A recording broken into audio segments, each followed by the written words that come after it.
열왕기상 20장 1절에서 12절입니다. 키워드는 아람의 이스라엘 침공, 하나님을 빠뜨린 이야기, 흔들리지 않는 나라입니다. 아람의 베나닷 왕이 그의 군대를 다 모으니 왕 32명이 그와 함께 있고 또 말과 병거들이 있더라. 이에 올라가서 사마리아를 에워싸고 그곳을 치며 사자들을 성 안에 있는 이스라엘의 아합 왕에게 보내 이르기를 베나닷이 그에게 이르되 내 은금은 내 것이요 내 아내들과 내 자녀들의 아름다운 자도 내 것이니라 하매 이스라엘의 왕이 대답하여 말하기를 내 주 왕이여 왕의 말씀같이 나와 내 것은 다 왕의 것이니이다 하였더니 사신들이 다시 와서 이르되 베나닷이 이르노라 내가 이미 내게 사람을 보내어 말하기를 너는 내 은금과 아내들과 자녀들을 내게 넘기라 하였거니와 내일 이맘때에 내가 내 신하들을 내게 보내리니 그들이 내 집과 내 신하들의 집을 수색하여 내 눈이 기뻐하는 것을 그들의 손으로 잡아 가져가리라 한지라. 이에 이스라엘 왕이 나라의 장로를 다 불러 이르되 너희는 이 사람이 악을 도모하고 있는 줄을 자세히 알라. 그가 내 아내들과 내 자녀들과 내 은금을 빼앗으려고 사람을 내게 보냈으나 내가 거절하지 못하였노라. 모든 장로와 백성들이 다 왕께 아뢰되 왕은 듣지도 말고 허락하지도 마옵소서 한지라. 그러므로 왕이 베나닷의 사신들에게 이르되 너희는 내 주 왕께 말하기를 왕이 처음에 보내 종에게 구하신 것은 내가 다 그대로 하려니와 이것은 내가 할 수 없나이다 하라 하니 사자들이 돌아가서 보고하니라. 그때 베나닷이 다시 그에게 사람을 보내어 이르되 사마리아에 부스러진 것이 나를 따르는 백성의 무리의 손에 채우기에 족할 것 같으면 신들이 내게 벌 위에 벌을 내림이 마땅하니라 하매 이스라엘 왕이 대답하여 이르되 갑옷 입는 자가 갑옷 벗는 자같이 자랑하지 못할 것이라 하라 하니라. 그때 베나닷이 왕들과 장막에서 마시다가 이 말을 듣고 그의 신하들에게 이르되 너희는 진영을 치라 하매 곧 성읍을 향하여 진영을 치니라. 아멘. 오늘부터는 이스라엘의 아합이 아람의 베나닷과 싸운 이야기를 다룹니다. 아람의 베나닷 왕이 군대를 모으고 32개 동맹국과 함께 사마리아를 쳤습니다. 참고로 베나닷은 열왕기상 15장에도 나오고 열왕기 8장에도 나오는데 애굽의 바로와 같이 왕을 가리키는 호칭입니다. 하닷의 아들이라는 뜻이고 하닷은 폭풍의 신으로 숭배되었었습니다. 어쨌든 엄청나게 큰 군대를 이끌고 와서 이스라엘이 다 자기 것이라고 주장합니다. 4절을 보면 아합은 그것이 다 왕의 것이다 라고 대답합니다. 아마 아합은 나라 전부를 드리겠다고 말한 것이 아니라 그들의 연합에 함께 하겠다거나 조공을 바치는 정도로 생각했을 것입니다. 베나닷은 다시 사신을 보내 이야기합니다. 그가 원한 것은 말 그대로 전부였습니다. 자신이 원한 것을 아주 분명히 밝힙니다. 그것도 바로 내일 다 달라고 했습니다. 연합하거나 조공을 바치는 관계가 아니었습니다. 아합이 생각했던 것과는 달랐습니다.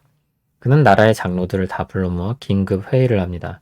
실절을 보면 그는 사신에게 즉각 거절 의사를 밝히지 못했다고 했는데 그들 앞에 마주한 군대가 너무나도 컸기 때문일 것입니다. 싸우면 패배할 것이 자명했습니다. 하지만 그렇다고 나라를 다 고스란히 내어줄 수는 없었고 그렇다고 그것을 거부하겠다고 혼자 결정할 수 있는 지혜나 용기도 없었습니다. 아합은 회의를 열고 장로들에게 사신들의 말을 전했습니다. 모든 장로들은 그런 요구를 거부해야 한다고 했습니다. 당연한 반응일 것입니다. 아합 왕은 그들의 의견을 수렴하여 베나닷의 사신들에게 이야기합니다. 처음 자신이 이해한 수준 정도의 요구사항이라면 줄 수 있지만 모든 것을 다 내놓으라는 요구는 받아들일 수 없다는 것입니다. 사신들은 돌아가서 베나닷에게 보고합니다. 이에 베나닷은 이스라엘을 당장 칠 것이라고 선언합니다. 10절을 보면 사마리아에 부스러진 것이 나를 따르는 백성의 무리의 손에 채우기에 족하지 않다고 했는데 사마리아를 무너뜨리고 남은 티끌조차도 손으로 모을 수 없을 만큼 산산이 부수겠다는 뜻입니다. 그와 같이 사마리아를 철저히 파괴하겠다고 자신들의 신의 이름으로 맹세합니다. 아합은 11절에서 대답하기를 갑옷 입는 자가 갑옷 벗는 자 같이 자랑하지 못할 것이라고 했습니다. 갑옷을 입는 것은 전장에 나가는 사람을 가리키고 갑옷을 벗는 것은 전장에서 돌아온 사람을 가리킵니다. 화장실에 들어갈 때 다르고 나올 때 다른 것입니다. 아람의 선포는 섣부른 선언이라는 것입니다. 베나닷은 아합의 말을 듣고 즉각 진을 치게 하고 사마리아를 공격할 준비를 합니다. 12절을 보면 아람이 다른 왕들과 장막에서 술을 마시다가 이의 말을 들었다고 했습니다. 전장에서 먹고 마실 정도로 이스라엘을 우습게 보고 있었다는 것을 보여줍니다. 아합이 보기에 이스라엘은 보잘것이 없었습니다. 자신에겐 강력한 군대가 있었고 수많은 동맹국들을 거느리고 있었습니다. 이스라엘은 수많은 정복지 중에 하나에 불과했습니다. 이스라엘은 풍전 등화와 같은 위태로운 현실을 마주하고 있었습니다. 아합은 그런 가운데 이리저리 계산을 해봅니다. 어떻게 하면 위기를 모면할 수 있을까 생각합니다. 장로들과도 논의를 해봅니다. 지혜를 얻을 수 있을까 기대해봅니다. 그러나 그 누구도 좋은 답을 주지는 못합니다. 그저 그렇게까지는 못하겠다는 저항의식뿐이었습니다. 아무도 이스라엘을 여전히 아끼시는 하나님을 의식하지 못하고 있습니다. 베나닷은 종이장처럼 쉽게 찢어버릴 수 있는 상대로 이스라엘을 우습게 여겼습니다. 아합은 사람으로 할 수 있는 궁리들을 이리저리 해볼 뿐이었습니다. 이들의 이야기에 하나님이 계시지 않습니다. 하나님을 빠뜨린 채 이들은 서로 대화하고 있습니다. 내일 부분을 보면 하나님께서 직접 개입하시는데 그때까지 이들은 자신들만 있는 것처럼 서로 투닥거리고 있습니다. 우리는 이것을 타산지석으로 삼아야 할 것입니다.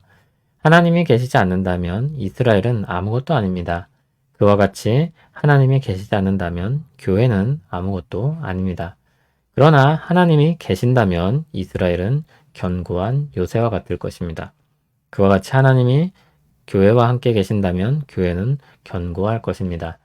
히브리서 12장 28절을 보면 우리가 흔들리지 않는 나라를 받았은즉 은혜를 받자고 했습니다. 우리는 하나님의 역사 속에서 그것을 배워야 할 것입니다. 우리의 지혜와 용기와 강함과 견고함은 우리 자신에게서 나오지 않습니다. 우리가 외적인 요건들을 다 갖추고 있는 경우라도 우리의 것은 우리 자신에게서 나오지 않습니다. 모든 것은 하나님으로부터 나옵니다. 그것을 놓쳐서는 안 됩니다.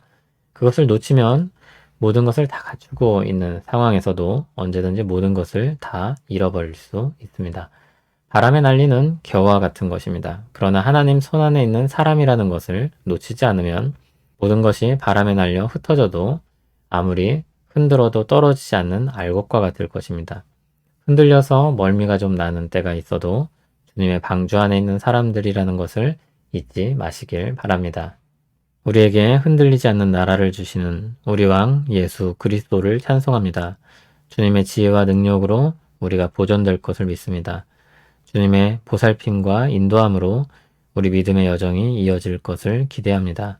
주 안에 있는 우리가 참으로 복된 사람들입니다. 주여 오늘도 그 은혜를 새기며 살게 하옵소서. 예수님 이름으로 기도합니다. 아멘.